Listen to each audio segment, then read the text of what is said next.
Lawyers have argued that allowing the UK's largest opencast coal mine to keep working months after planning permission ran out sets a terrible precedent and is potentially unlawful. An enforcement notice giving the Ffos mine in Merthyr Tydfil 28 days to stop extracting coal is due to take effect later.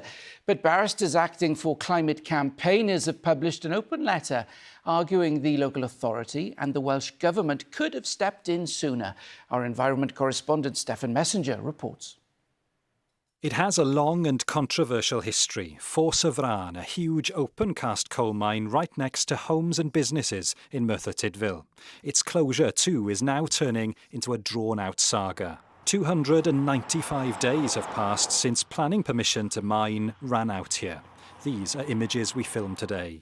Digging for coal was meant to stop on the 6th of September 2022, but just days before, the mine's operator put in an application asking for more time. It took until April 2023 for that to be considered and refused by Merthyr Tydfil Council's planning committee. Mining had continued in the meantime, and so today an enforcement notice takes effect ordering the company to stop. They have until the end of July to comply.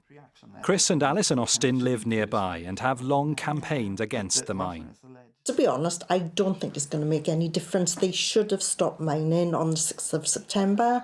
They didn't do so. I don't see why they would stop today. I mean, 10 months in to this mining without planning consent, and all they've done so far is sent them a letter.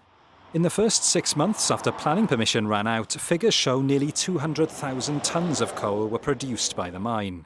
In an open letter, lawyers acting for campaign group Coal Action Network say the situation brings the planning system into disrepute.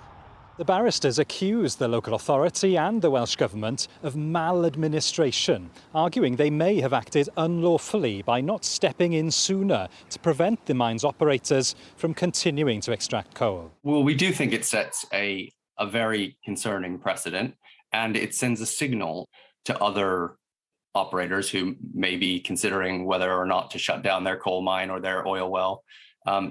Do they need to do that? Others say the council is trying to follow due process. It's important for a local planning authority to think about whether it gets it right. So in the documentation, there's lots of talk about whether it's expedient to take enforcement action at any particular time. And that's a factor that could take into account a lot of different things.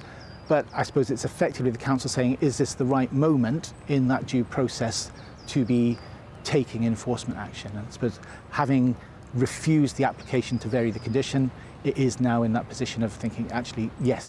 Merthyr Tydfil Council told us it had a contrary legal view of the situation to the campaigners, but couldn't say more in light of potential litigation. The Welsh Government added that it had been clear about wanting to see coal use and extraction stopped. The mine did not respond to our request for comment, but has said in the past that it's in discussions with the council about bringing a safe end to coal mining at Ffos.